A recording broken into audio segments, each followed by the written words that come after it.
Hi friends, welcome back to our art village life YouTube channel. ಇದು ನಮ್ಮ Saturday vlog. ನಾನು ಇವತ್ತು ನನ್ನ ವ್ಲಾಗ್ನ ಸಂಜೆಯಿಂದ ಸ್ಟಾರ್ಟ್ ಮಾಡ್ತಾ ಇದ್ದೀನಿ. ಇವತ್ತು ತೋಟದ ಹತ್ರ ಬಂದಿದ್ವಿ. ಏನಕ್ಕೆ ಅಂದರೆ ಇವತ್ತು ನಮ್ಮದು marriage 7th year marriage anniversary. ಹಾಗಾಗಿ ಸ್ವಲ್ಪ ಒಟ್ಟಿಗೆ ಇರೋಣ, ಒಟ್ಟಿಗೆ ಟೈಮ್ ಸ್ಪೆಂಡ್ ಮಾಡೋಣ ಫುಲ್ ಡೇ ಎಲ್ಲ ಅಂತ ಅಂದ್ಕೊಂಡು ಅವರು ತೋಟಕ್ಕೆ ಹೊರಟಿದ್ರು. ಹಾಗಾಗಿ ನಾವು ಅವ್ರ ಜೊತೆನೇ ಬಂದ್ವಿ. ಇನ್ನು ಬಂದು ಇಲ್ಲಿ ಒಂದು ಮರದಲ್ಲಿ ಫಸ್ಟ್ ಟೈಮು ಎಳ್ನೀರು ಅಂದರೆ ಬಿಟ್ಟಿತ್ತು, ಟೇಸ್ಟ್ ಮಾಡೋಣ ಅಂತ ಹೇಳಿಬಿಟ್ಟು ಎಳ್ನೀರನ್ನ ಕುಡಿತಾ ಇದ್ದೀವಿ. ಇವತ್ತು ಇವಾಗ ಬೇಸಿಗೆ ಇರೋದ್ರಿಂದ ಸ್ವಲ್ಪ ಹೊರಗಡೆ ಬಿಸಿಲಲ್ಲಿರೋ ಮರಗಳಲ್ಲಿ ಎಳ್ನೀರನ್ನ ಕುಡಿದ್ರೆ ಫುಲ್ ಒಂಥರ ಬಿಸಿ ಬಿಸಿ ಆಗಿಬಿಟ್ಟಿರುತ್ತೆ ಎಳ್ನೀರು ಒಳಗಡೆ. ಈ ಥರ ತೋಟದೊಳಗಡೆ ಇರೋದನ್ನ ಕುಡಿದ್ರೆ ಫುಲ್ ಕೋಲ್ಡ್ ಆಗಿರುತ್ತೆ.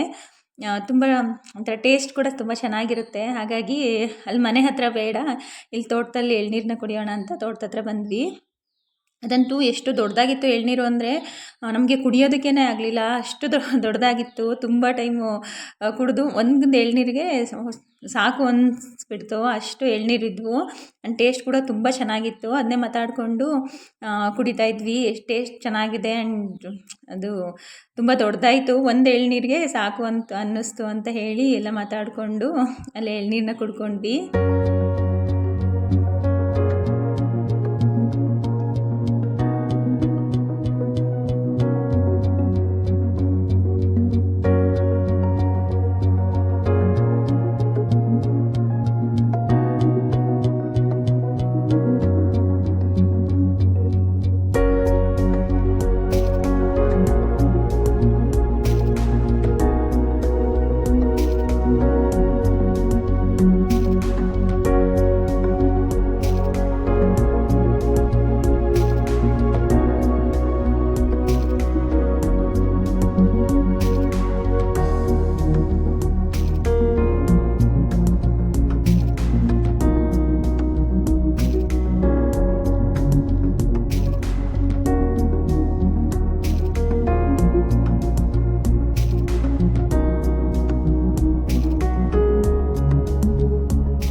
ಇನ್ನು ಅವ್ರಿಗೆ ತೋಟದಲ್ಲಿ ಏನು ಕೆಲಸ ಇತ್ತು ಅಂತಂದರೆ, ಅವರೇ ಗಿಡದ ಸುತ್ತ ಮತ್ತು ಏನಲ್ಲಿ ಖಾಲಿ ಜಾಗ ಇದೆ, ಅಲ್ಲೆಲ್ಲ ಅವರೆಕಾಳನ್ನ ಹಾಕಿದ್ರು. ಹಾಗಾಗಿ ಅವು ಅವರೆ ಗಿಡಗಳಿಗೆ ನೀರು ಸಾಕಾಗ್ತಾ ಇರಲಿಲ್ಲ. ಏಕೆಂದರೆ ಇವರು ಡ್ರಿಪ್ನ ಮಾಡಿದ್ದಾರೆ. ಅದು ಬರೀ ಅಡಿಕೆ ಗಿಡದ ಬುಡಕ್ಕೆ ಮಾತ್ರ ನೀರು ಹೋಗ್ತಾ ಇತ್ತು. ಇನ್ನು ಹೊರಗಡೆ ಏನು ಅವರೆ ಗಿಡಗಳಿದ್ದು ಅದಕ್ಕೆಲ್ಲ ನೀರು ಸಾಕಾಗ್ತಾನೆ ಇರಲಿಲ್ಲ. ಹಾಗಾಗಿ ಸ್ವಲ್ಪ ಜೆಟ್ ಜೋಡಿಸ್ತೀನಿ ಅಂತ ಹೇಳಿ ಪೈಪೆಲ್ಲ ತೊಗೊಂಡು ಬಂದು ಅದಕ್ಕೆ ಜೆಟ್ನ ಜೋಡಿಸೋದಕ್ಕೆ ಎಲ್ಲ ರೆಡಿ ಮಾಡ್ಕೋತಾ ಇದ್ರು. ಇನ್ನಂತೂ ಈ ತೆಂಗಿನ ಮರ ಎಷ್ಟು ದೊಡ್ಡದಾಗಿದೆ ಅಂದರೆ ನಮಗದು ಹತ್ತೋದಕ್ಕೂ ಆಗಲ್ಲ, ಮತ್ತು ಗಣೇಲಿನೂ ಸಹ ಕಾಯಿನ ಕೆಡವೋದಕ್ಕಾಗಲ್ಲ. ಅದು ಯಾವಾಗ ಕಾಯಿಗಳು ಬೀಳುತ್ತೆ ಆವಾಗ ನೋಡಿ ತೊಗೊಂಡು ಬರಬೇಕು ಅಷ್ಟೇ. ಅದಕ್ಕೆ ನೋಡ್ತಾ ಇದ್ದೆ ಇಷ್ಟು ದೊಡ್ಡ ಮರ ಅಲ್ಲ ಅಂತ. ಮತ್ತು ಇವ್ರೂ ಅಷ್ಟೇ ಸ್ವಲ್ಪ ಕೆಲಸ ಇತ್ತು ಅಂತ ಎಲ್ಲ ಮಾಡ್ತಾಯಿದ್ರು. ಇನ್ನು ಪೈಪೂ ಅಲ್ಲಿ ಸ್ವಲ್ಪ ಡ್ಯಾಮೇಜ್ ಆಗಿರೋ ಪೈಪೆಲ್ಲ ನೀಟಾಗಿ ಜೋಡಿಸ್ಬಿಟ್ಟು, ಅದು ಸ್ಕ್ರೂ ಇರಲಿಲ್ಲ ಅಂತ ಹೇಳಿಬಿಟ್ಟು ಸ್ಕ್ರೂ ಹಾಕಿರಲಿಲ್ಲ. ಹಾಗಾಗಿ ಇವತ್ತು ಮನೆಯಿಂದ ತೊಗೊಂಡು ಬಂದು ಅದನ್ನು ಸಹ ಕೆಲಸನ ಮುಗಿಸ್ಕೊಂಡ್ರು. ಇವಾಗಂತೂ ಒಂದು ಪೈಪ್ನೂ ಸಹ ವೇಸ್ಟ್ ಮಾಡ್ತಾಯಿಲ್ಲ. ಈ ಥರ ಫುಲ್ ಎಲ್ಲ ಪೈಪ್ಗಳನ್ನು ಸಹ ನೀಟಾಗಿ ಯೂಸ್ ಮಾಡ್ಕೋತಾ ಇದ್ದಾರೆ. ಅಲ್ಲೂ ಅಷ್ಟೇ ತುಂಬ ಪೈಪೆಲ್ಲ ವೇಸ್ಟ್ ಆಗಿಬಿಟ್ಟಿತ್ತು. ಹಾಗಾಗಿ ಅಲ್ಲಿ ಎಲ್ಲೆಲ್ಲ ಅವಶ್ಯಕತೆ ಇದೆ ಅದನ್ನೆಲ್ಲ ಈ ಥರ ನೀಟಾಗಿ ಜಾಯಿಂಟ್ ಮಾಡಿಬಿಟ್ಟು ಏನೇನು ಪೈಪೆಲ್ಲ ಒಡೆದೋಗಿರುತ್ತೆ ಅದನ್ನೆಲ್ಲ ನೀಟಾಗಿ ಜೋಡಿಸಿ ಅದಕ್ಕೆ ಲಾಕ್ ಮಾಡ್ತಾಯಿದ್ರು. ಹಾಗಾಗಿ ನಮಗೆ ಇವಾಗ ಹೊಲದಲ್ಲಾಗಿರ್ಬೋದು, ಮನೆ ಹತ್ರ ಒಂದು ಪೈಪೂ ಸಹ ಡ್ಯಾಮೇಜ್ ಪೈಪ್ಗಳಿಲ್ಲ, ಎಲ್ಲನೂ ಸಹ ನೀಟಾಗಿ ರೆಡಿ ಮಾಡ್ಕೊಂಡಿದ್ದಾರೆ. ಇನ್ನು ಜೆಟ್ಟಿಗೆ ಸಹ ನೀಟಾಗಿ ಜೋಡಿಸ್ತಾ ಇದ್ದರು. ಅಲ್ಲಿ ಸ್ವಲ್ಪ ನಾವು ಕಲ್ಲೆವೆಲ್ಲ ತೆಗೆಸಿದ್ವಲ್ಲ, ಅಲ್ಲಿ ಜೋಳನ ಕೂಡ ಹಾಕಿದ್ದಾರೆ. ಹಾಗಾಗಿ ಎಲ್ಲದಕ್ಕೂ ಅಡಿಕೆ ಮತ್ತು ಅವರೆ ಗಿಡ ಎಲ್ಲದಕ್ಕೂ ಸೇರಿ ಆಗಿಬಿಡುತ್ತೆ ಅಂತ ಹೇಳಿ ನೀಟಾಗಿ ನೀರನ್ನ ಹೊಡೆಯೋದಕ್ಕೆ ಜೆಟ್ ಜೋಡಿಸ್ತಾ ಇದ್ದರು.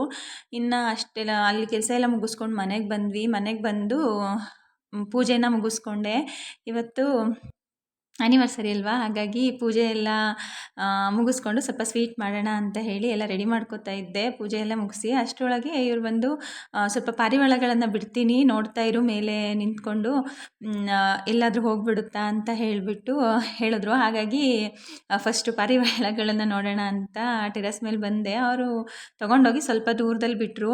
ಈಗ ಬೆಳಗ್ಗೆ ಮತ್ತು ಸಂಜೆ 2 ಟೈಮೂ ಸಹ ಪಾರಿವಾಳಗಳಿಗೆ ಪ್ರಾಕ್ಟೀಸ್ ಮಾಡಿಸ್ತಾ ಇದ್ದಾರೆ.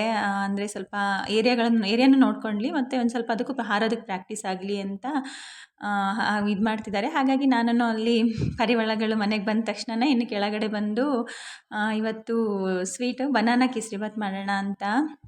ಹಾಗಾಗಿ ಸ್ವಲ್ಪ ಬಾಳೆಹಣ್ಣು ಚೆನ್ನಾಗಿ ಹಣ್ಣಾಗಿತ್ತು, ಕಪ್ಪಾಗಿತ್ತು, ಅದರಲ್ಲಿ ಮಾಡಿದ್ರೆ ತುಂಬ ಚೆನ್ನಾಗಿರುತ್ತೆ ಅಂತ ಹೇಳಿಬಿಟ್ಟು ಬಾಳೆಹಣ್ಣು ಯೂಸ್ ಮಾಡಿಕೊಂಡು ಕೇಸರಿಬಾತನ್ನ ಮಾಡ್ತಾಯಿದ್ದೀನಿ. ನಾನು ಲಾಸ್ಟ್ ವ್ಲಾಗಲ್ಲಿ ಹೇಳಿರೋ ಥರ ಇವರಿಗೂ ಬಾಳೆಹಣ್ಣು ಅಂದರೆ ಕೇಸರಿಬಾತ್ ಅಂದರೆ ತುಂಬ ಇಷ್ಟ. ಹಾಗಾಗಿ ಈ ಥರ ಏನಾದರೂ ಫ್ರೂಟ್ಸ್ನ ಹಾಕಿ ಮಾಡಿದ್ರೆ ಇನ್ನೂ ಇಷ್ಟ ಆಗುತ್ತೆ. ಹಾಗಾಗಿ ಫಸ್ಟ್ ಬಾಳೆಹಣ್ಣೆಲ್ಲ ನೀಟಾಗಿ ಸಿಪ್ಪೆ ತೆಗೆದುಬಿಟ್ಟು ಅದನ್ನು ನೀಟಾಗಿ ಸ್ಮ್ಯಾಶ್ ಮಾಡಿ, ಫಸ್ಟು ರವೆನ 1 ಕಪ್ ಆಗೋಷ್ಟು ರವೆನ ತುಪ್ಪದಲ್ಲೇ ಹುರ್ಕೋತಾ ಇದ್ದೀನಿ. ಅದು ನೀಟಾಗಿ ಕಲರ್ ಚೇಂಜ್ ಆಗೋವರೆಗೂ ಚೆನ್ನಾಗಿ ಲೋ ಫ್ಲೇಮಲ್ಲೇ ಫ್ರೈ ಮಾಡಿಕೊಂಡು ಅದನ್ನು ಎತ್ತಿಟ್ಕೋತಾ ಇದ್ದೀನಿ. ನಾನು ಸ್ವಲ್ಪ ಬಾಳೆಹಣ್ಣು ಕ್ವಾಂಟಿಟಿನ ಜಾಸ್ತಿನೇ ತೊಗೊಂಡಿದ್ದೀನಿ. 1 ಕಪ್ ರವೆಗೆ ಒಂದು 2 ಬಾಳೆಹಣ್ಣಾದರೆ ಸಾಕಾಗುತ್ತೆ. ಬಟ್ ನಾನು ಸ್ವಲ್ಪ ಫ್ಲೇವರ್ ಜಾಸ್ತಿ ಇರಲಿ ಅಂತ ಹೇಳಿಬಿಟ್ಟು ಒಂದು 6 ಬಾಳೆಹಣ್ಣನ್ನ ತೊಗೊಂಡಿದ್ದೀನಿ. ಇನ್ನು ಈ ಕಡೆ ರವೆನ ಚೆನ್ನಾಗಿ ಹುರ್ಕೊಂಡಾದ್ಮೇಲೆ ಫಸ್ಟು ಡ್ರೈ ಫ್ರೂಟ್ಸ್ನ ಎಲ್ಲ ಚೆನ್ನಾಗಿ ತುಪ್ಪದಲ್ಲೇ ಹುರ್ಕೋತಾ ಇದ್ದೀನಿ. ಇವತ್ತು ನಾನು ಕೇಸರಿಬಾತಿಗೆ ಎಣ್ಣೆನ ಯೂಸ್ ಮಾಡ್ತಾಯಿಲ್ಲ, ಎಲ್ಲನೂ ಫುಲ್ ತುಪ್ಪದಲ್ಲೇ ಮಾಡ್ತಾಯಿದ್ದೀನಿ. ಹಾಗಾಗಿ ಫುಲ್ ತುಪ್ಪದಲ್ಲಿ ಡ್ರೈ ಫ್ರೂಟ್ಸ್ನ ಹುರ್ಕೊಂಡು ಇನ್ನು ಅದೇ ಬಾಣಲೆಗೆ ಮತ್ತೆ ಸ್ವಲ್ಪ ತುಪ್ಪನ ಹಾಕ್ಕೊಂಡು ಏನು ಸ್ಮ್ಯಾಶ್ ಮಾಡಿ ಎತ್ತಿಟ್ಕೊಟ್ಟಿರ್ತೀವಲ್ವ ಬಾಳೆಹಣ್ಣು, ಅದನ್ನು ಸೇರಿಸಿ ಅದು ಚೆನ್ನಾಗಿ ತುಪ್ಪ ಎಲ್ಲ ಅದಕ್ಕೆ ಹೊಂದ್ಕೊಳ್ಳೋ ಥರ ಚೆನ್ನಾಗಿ ತಿರುಗಿಕೊಟ್ಟು ಅದೊಂದು 2ರಿಂದ 3 ನಿಮಿಷ ಚೆನ್ನಾಗಿ ಬೇಯಿಸ್ಕೋಬೇಕು. ಆಗ ಅದು ಬಾಳೆಹಣ್ಣೇನು ಹಸಿ ಸ್ಮೆಲ್ ಇರುತ್ತೆ ಅದು ಹೋಗಿಬಿಟ್ಟು ಒಂದು ಎಕ್ಸ್ಟ್ರಾ ಸ್ಮೆಲ್ ಬರುತ್ತೆ. ಅದು ಒಂಥರ ಫ್ಲೇವರ್, ಅದು ತುಂಬ ಚೆನ್ನಾಗಿರುತ್ತೆ. ಬನಾನಾ ಯೂಸ್ ಮಾಡಿ ನಾವು ಮಾಡಿದ್ದೀವಿ ಅಂತಲೇ ಗೊತ್ತಾಗಲ್ಲ, ಅಷ್ಟು ಚೆನ್ನಾಗಿರುತ್ತೆ. ಇನ್ನು ಅದಕ್ಕೆ ಅದು ನೀಟಾಗಿ ತುಪ್ಪ ಎಲ್ಲ ಅದರಲ್ಲಿ ಹೊಂದ್ಕೊಂಡ್ಮೇಲೆ ಅದಕ್ಕೆ 1 ಕಪ್ ರವೆಗೆ 2 ಕಪ್ ಆಗೋಷ್ಟು ನೀರನ್ನ ಸೇರಿಸಿ ಅದನ್ನು ಚೆನ್ನಾಗಿ ಕುದಿಯೋದಕ್ಕೆ ಬಿಡಬೇಕು. ಇನ್ನು ಈ ಟೈಮಲ್ಲೇ ನಾನು ಅರಿಶಿನ ಪುಡಿನ ಹಾಕ್ತಾಯಿದ್ದೀನಿ. ಏನಕ್ಕೆಂದರೆ ಕಲ್ಲರಿಗೆ, ಅಂದರೆ ಬಾಳೆಹಣ್ಣು ಕೇಸರಿಬಾತ್ ಅಲ್ವಾ, ಹಾಗಾಗಿ ಯೆಲ್ಲೋ ಕಲರ್ನೇ ಹಾಕಿಬಿಡೋಣ ಅಂತ ಯೆಲ್ಲೋ ಕಲರ್ ಹಾಕ್ತಾಯಿದ್ದೀನಿ. ಇನ್ನು ಮಾಮೂಲಿ ಕೇಸರಿಬಾತ್ ಆಗಿದ್ದರೆ ರೆಡ್ ಕಲರ್ನ ಯೂಸ್ ಮಾಡ್ಕೋಬೋದಾಗಿತ್ತು. ಇನ್ನು ಅದಕ್ಕೆ ಒಂದು ಸ್ವಲ್ಪ ಚಿಟಿಕೆ ಉಪ್ಪನ್ನ ಹಾಕ್ತಾಯಿದ್ದೀನಿ, ಸ್ವಲ್ಪ ಟೇಸ್ಟ್ ಚೆನ್ನಾಗಿರುತ್ತೆ ಅಂತ. ಇನ್ನು ಅದಕ್ಕೆ ಅದನ್ನು ಕುದಿಯೋದಕ್ಕೆ ಬಿಟ್ಬಿಟ್ಟು ಅದು ಚೆನ್ನಾಗಿ ಕುದ್ಮೇಲೆ ಈ ಕಡೆ ರವೆನ ಸೇರಿಸ್ಕೊತಾ ಇದ್ದೀನಿ. ಏನು ಹುರಿದು ಎತ್ತಿಟ್ಕೊಂಡಿದ್ವಲ್ವ ಆ ರವೆನ ಸೇರಿಸ್ಕೊತಾ ಇದ್ದೀನಿ. ಕೇಸರಿಬಾತಿಗೆ ಸ್ವಲ್ಪ ತುಪ್ಪ ಜಾಸ್ತಿ ಇದ್ದರೆ ಚೆನ್ನಾಗಿರುತ್ತೆ.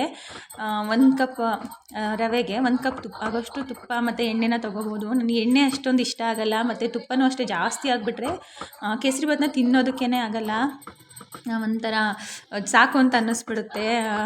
ಹಾಗಾಗಿ ನಾನು ಸ್ವಲ್ಪ ಎಣ್ಣೆ ತುಪ್ಪ ಎಲ್ಲ ಕಡಿಮೆನೇ ಯೂಸ್ ಮಾಡಿಕೊಂಡು ಮಾಡ್ತಾಯಿದ್ದೀನಿ.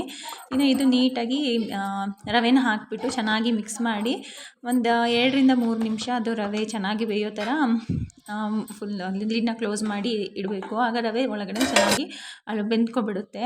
ಅದು ಚೆನ್ನಾಗಿ ಬೆಂದಮೇಲೆ ಒಂದು ಕಲರು ಸಹ ಚೇಂಜ್ ಆಗಿರುತ್ತೆ, ಮತ್ತು ಅದು ಫುಲ್ಲು ಚೆನ್ನಾಗಿ ಬೆಂದಿರುತ್ತೆ. ಅದೇ ಟೈಮಲ್ಲಿ 1 ಕಪ್ ಆಗೋಷ್ಟು ರವೆಗೆ 1/4 ಕಪ್ ಆಗೋಷ್ಟು ಸಕ್ಕರೆನ ಸೇರಿಸ್ತಾ ಇದ್ದೀನಿ. ಇನ್ನು ಬಾಳೆಹಣ್ಣು ಸಹ ತುಂಬ ಸ್ವೀಟ್ ಇರೋದ್ರಿಂದ 1/4 ಕಪ್ ಆಗೋಷ್ಟು 1/4 ಕಪ್ಗಿಂತ ಕಡಿಮೆನೇ ತೊಗೊಂಡ್ರೂ ಬೆಸ್ಟು. ತುಂಬ ಜಾಸ್ತಿ ಸ್ವೀಟ್ ಆದ್ರೂ ತಿನ್ನೋದಕ್ಕಾಗಲ್ಲ, ಹಾಗಾಗಿ ಚೆನ್ನಾಗಿ ಮಿಕ್ಸ್ ಮಾಡ್ಕೊತಾ ಇದ್ದೀನಿ. ಇದು ಚೆನ್ನಾಗಿ ಸಕ್ಕರೆ ನೀರು ಬಿಟ್ಕೊಂಡ್ಮೇಲೆ ಅದಕ್ಕೆ ಬೇಕು ಅಂದರೆ ಇನ್ನೊಂದು ಸ್ವಲ್ಪ ತುಪ್ಪನ ಸೇರಿಸ್ಕೋಬೋದು. ನನಗೆ ಸ್ವಲ್ಪ ತುಪ್ಪ ಕಡಿಮೆ ಆದಂಗೆ ಅನ್ನಿಸ್ತು, ಹಾಗಾಗಿ ತುಪ್ಪನ ಸೇರಿಸ್ಕೊಂಡೆ.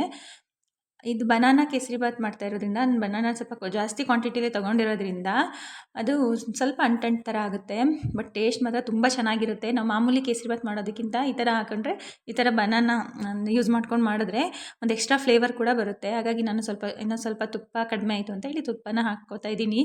ಇವರು ಸ್ವಲ್ಪ ಎಣ್ಣೆನ ಯೂಸೇ ಮಾಡಬೇಡ ಅಂತ ಫಸ್ಟೇ ಹೇಳ್ಬಿಟ್ಟಿದ್ರು, ನನಗೆ ಎಣ್ಣೆ ಬೇಡ ಅಂತ. ಹಾಗಾಗಿ ಸ್ವಲ್ಪ ತುಪ್ಪನೇ ಜಾಸ್ತಿ ಹಾಕ್ಕೊಂಡು ಇನ್ನು ಲಾಸ್ಟಿಗೆ ಏನು ಡ್ರೈ ಫ್ರೂಟ್ಸ್ನ ಹುರಿದಿಟ್ಟಿದ್ವಿ ಅದು ಹಾಕ್ಕೊಂಡು ಸ್ವಲ್ಪ ಏಲಕ್ಕಿ ಪುಡಿನ ಹಾಕಿ ನೀಟಾಗಿ ಮಿಕ್ಸ್ ಮಾಡ್ಕೊತಾ ಇದ್ದೀನಿ. ಬೇಕಂದರೆ ಚಕ್ಕೆ ಮತ್ತು ಲವಂಗನ ಸಹ ಸೇರಿಸ್ಕೋಬೋದು. ನನಗೆ ಮಸಾಲೆ ಬೇಡ ಅಂತ ಹೇಳಿಬಿಟ್ಟು ಜಸ್ಟ್ ಡ್ರೈ ಫ್ರೂಟ್ಸ್ನ ಹಾಕ್ಕೊಂಡಿರೋದು. ಇನ್ನು ಇದನ್ನು ದೇವರಿಗೆ ಎತ್ತಿಟ್ಕೋತಾ ಇದ್ದೀನಿ ಫಸ್ಟೇ, ಯಾಕೆಂದರೆ ಬಂದು ಟೇಸ್ಟ್ ಮಾಡಿಬಿಡ್ತಾರೆ ಅಂತ ಹೇಳಿಬಿಟ್ಟು ಫಸ್ಟು ದೇವರಿಗೆಲ್ಲ ಎತ್ತಿಟ್ಕೊಬಿಟ್ಟೆ. ಇನ್ನು ಈ ಕಡೆ ಕೇಕ್ನ ಮಾಡೋದಕ್ಕೆ ರೆಡಿ ಮಾಡ್ಕೋತಾ ಇದ್ದೀನಿ. ಇದಕ್ಕೆ ನಾನು 1 ಕಪ್ ಆಗೋಷ್ಟು ಚಿರೋಟಿ ರವೆನ ತೊಗೊಂಡು ಒಂದು 2 ಸಣ್ಣ ಕ್ಯಾರೆಟನ್ನು ತುರಿದು ಎತ್ತಿಟ್ಕೊಂಡಿದ್ದೆ, ಅದನ್ನು ಸಹ ಸೇರಿಸ್ಕೋತಾ ಇದ್ದೀನಿ. ಇನ್ನು ಇದಕ್ಕೆ ಒಂದು 3/4 ಕಪ್ ಆಗುವಷ್ಟು ಸಕ್ಕರೆನ ಸಹ ಸೇರಿಸ್ಕೊತಾ ಇದ್ದೀನಿ. ಮತ್ತು ಒಂದು ಅರ್ಧ ಕಪ್ ಆಗುವಷ್ಟು ಹಾಲು. ಈ ಹಾಲನ್ನು ಚೆನ್ನಾಗಿ ಕಾಯಿಸ್ಬಿಟ್ಟು ಫುಲ್ ತಣ್ಣಗಾದ್ಮೇಲೆ ಅದಕ್ಕೆ ಹಾಕ್ಕೋಬೇಕು. ಬಿಸಿ ಹಾಲನ್ನು ಸಹ ಸೇರಿಸ್ಕೋಬಾರ್ದು. ತಣ್ಣಗಾದ್ಮೇಲೆ ಅದನ್ನು ನೀಟಾಗಿ ಗ್ರೈಂಡ್ ಮಾಡ್ಕೊತಾ ಇದ್ದೀನಿ. ಅದು ಫುಲ್ಲು ಕ್ಯಾರೆಟೆಲ್ಲ ಫುಲ್ ಚೆನ್ನಾಗಿ ಸ್ಮೂತಾಗಿ ಗ್ರೈಂಡ್ ಆಗಬೇಕು. ಅಲ್ಲಿವರೆಗೂ ಚೆನ್ನಾಗಿ ಗ್ರೈಂಡ್ ಮಾಡಿಕೊಂಡು ಅದನ್ನು ಒಂದು ಪಾತ್ರೆಗೆ ಮಿಕ್ಸ್ ಮಾಡೋದಕ್ಕೆ ಅಂತ ಹಾಕ್ತಾಯಿದ್ದೀನಿ. ಅದಕ್ಕಿಂತ ಅದು ರವೆ ಹಾಕಿರೋದ್ರಿಂದ ಒಂದು 5 ನಿಮಿಷ ಚೆನ್ನಾಗಿ ರವೆ ಅದರಲ್ಲಿ ನೆನ್ಕೋಬೇಕು. ಹಾಗಾಗಿ ಒಂದು 5 ನಿಮಿಷ ಎತ್ತಿಟ್ಕೋತಾ ಇದ್ದೀನಿ ಫಸ್ಟು. ಇನ್ನು ಈ ಕಡೆಯೂ ಸಹ ಅದು ಎತ್ತಿಟ್ಕೊಂಡಾಗ್ಲೇ ಇಲ್ಲಿ ಕುಕ್ಕರಲ್ಲಿ ಮಾಡೋದಕ್ಕೆ ಅಂತ ಹೇಳಿ ಕುಕ್ಕರ್ನೂ ಸಹ ಬಿಸಿಗಿಟ್ಕೊಂಡಿದ್ದೆ.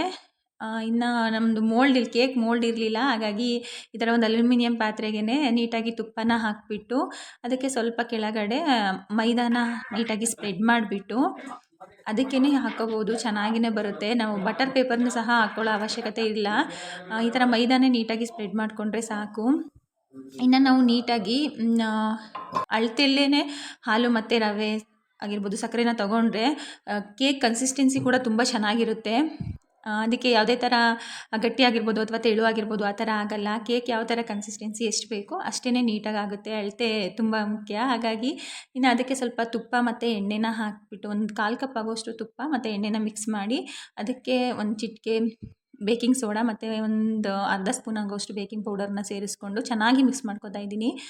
ಚೆನ್ನಾಗಿ ಅದು ಎಣ್ಣೆ ಎಲ್ಲ ಅದಕ್ಕೆ ಸೈಡಲ್ಲೆಲ್ಲ ಇರಬಾರ್ದು. ಅದನ್ನ ಆ ಕೇಕ್ ಏನು ಮಿಕ್ಸಿಂಗ್ ಇದೆ ಅದಕ್ಕೆ ನೀಟಾಗಿ ಹೊಂದ್ಕೋಬೇಕು. ಆ ಥರ ಚೆನ್ನಾಗಿ ಮಿಕ್ಸ್ ಮಾಡಿಕೊಂಡು ಅದನ್ನು ಏನು ಮೋಲ್ಡ್ ರೆಡಿ ಮಾಡಿ ಇಟ್ಕೊಂಡಿದ್ದೆ ಅದಕ್ಕೆ ಹಾಕೋತಾ ಇದ್ದೀನಿ. ನೋಡ್ತಾ ಇರ್ಬೋದು, ನಾವು ಸ್ವಲ್ಪ ಕೇಕ್ ಮಾಡಿ ನನಗೂ ಎಕ್ಸ್ಪೀರಿಯೆನ್ಸ್ ಇದೆ ಬೇಕ್ರಿಲೆಲ್ಲ. ಹಾಗಾಗಿ ಗೊತ್ತಿರುತ್ತೆ ಅದು ಕನ್ಸಿಸ್ಟೆನ್ಸಿ ಎಷ್ಟಿರುತ್ತೆ ಅಂತ. ಹಾಗಾಗಿ ಅದು ಕರೆಕ್ಟಾಗಿ ಸಹ ಇತ್ತು. ನಾನಿಲ್ಲಿ ಯಾವುದೇ ಥರ ಮೊಟ್ಟೆನ ಯೂಸ್ ಮಾಡ್ತಾಯಿಲ್ಲ, ಯಾಕೆಂದರೆ ದೇವರಿಗೆ ಎಡೆ ಮಾಡಬೇಕಲ್ವ. ಹಾಗಾಗಿ ಮೊಟ್ಟೆನ ಯೂಸ್ ಮಾಡ್ಕೋತಾ ಇಲ್ಲ, ಹಾಗೇ ಮಾಡ್ಕೋತಾ ಇರೋದು. ಇನ್ನು ಇದಕ್ಕೆ ಸ್ವಲ್ಪ ಮೇಲೆ ಗಾರ್ನಿಷಿಂಗೋಸ್ಕರ ಕ್ಯಾರೆಟ್ನ ತುರಿದು ಸ್ವಲ್ಪ ಅದನ್ನ ಉಳಿಸ್ಕೊಂಡಿದ್ದೆ, ಅದನ್ನು ಮೇಲೆ ಹಾಕೋತಾ ಇದ್ದೀನಿ. ಈ ಥರ ಹಾಕ್ಕೊಳ್ಳೋದ್ರಿಂದ ಕ್ಯಾರೆಟ್ ತಿನ್ನಬೇಕಾದ್ರೆ ಕ್ಯಾರೆಟ್ ಸಹ ಸಿಗ್ತಾ ಇರುತ್ತೆ. ಆವಾಗ ಗೊತ್ತಾಗುತ್ತೆ ನಮಗೆ ಕ್ಯಾರೆಟ್ ಕೇಕ್ ಇದು ಅಂತ. ಹಾಗಾಗಿ ಸ್ವಲ್ಪ ಮೇಲೆ ಕ್ಯಾರೆಟ್ನ ಹಾಕ್ಕೊಂಡು ಇನ್ನು ಸ್ವಲ್ಪ ಡ್ರೈ ಫ್ರೂಟ್ಸ್ನ ಮೇಲೆ ಹಾಕ್ಕೊಂಡ್ರೆ ಅದು ಡ್ರೈ ಫ್ರೂಟ್ಸ್ ಎಲ್ಲ ಮೇಲಿರಲ್ಲ, ಬೆಂದಮೇಲೆ ಫುಲ್ಲೆಲ್ಲ ಅದು ವೆಯ್ಟ್ ಇರುತ್ತಲ್ವ. ಹಾಗಾಗಿ ಬೇಯ್ತಾನೆ ಕೆಳಗಡೆ ಹೋಗಿಬಿಡುತ್ತೆ.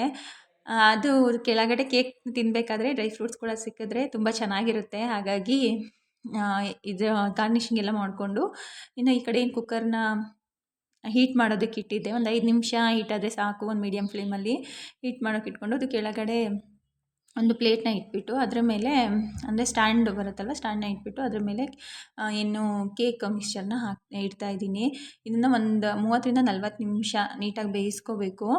ಗೊತ್ತಾಗ್ಬಿಡುತ್ತೆ, ಬೆಂದರೆ ಸೈಡೆಲ್ಲ ಬಿಟ್ಕೊಂಡು ಬಿಟ್ಕೊಂಡಿರುತ್ತೆ, ಅದರಲ್ಲೇ ಗೊತ್ತಾಗುತ್ತೆ ಬೆಂದಿದೆ ಇಲ್ಲ ಅಂತ. ಇಲ್ಲ ಅಂದರೆ ಒಂದು ಸ್ಪೂನಿಂದ ಹಾಕಿ ನೋಡ್ಬೋದು, ಬೆಂದಿದ್ರೆ ಸ್ಪೂನಿಗೆಲ್ಲ ಅಂಟ್ಕೊಳ್ಳಲ್ಲ. ಇದು ಚೆನ್ನಾಗಿ ಇವಾಗ ನಾನೊಂದು 40 ನಿಮಿಷ ಬೇಯಿಸ್ಕೊಂಡಿದ್ದೀನಿ, ಚೆನ್ನಾಗಿ ಬೆಂದಿತ್ತು.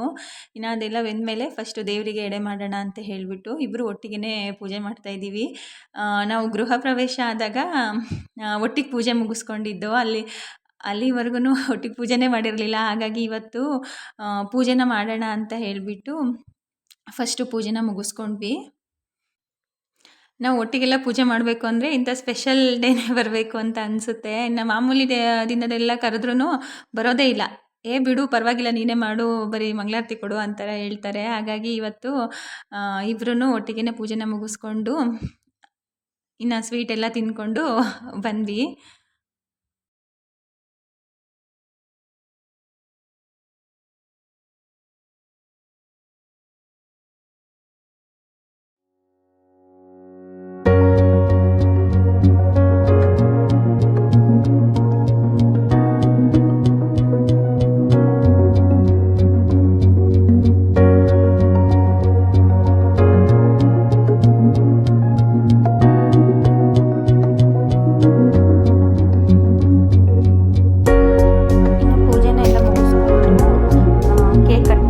ಅಂತ ಹೇಳಿಬಿಟ್ಟು ಕೇಕ್ ಕಟ್ ಮಾಡ್ತಾಯಿದ್ದೀವಿ. ಇನ್ನು ಮನೆಯಲ್ಲೇ ಮಾಡಿ ಕೇಕ್ನ ಕಟ್ ಮಾಡೋದ್ರಿಂದ ಅದೊಂಥರ ಸ್ಪೆಷಲ್ ಖುಷಿನ ಕೊಡುತ್ತೆ ಅಂತಲೇ ಹೇಳ್ಬೋದು.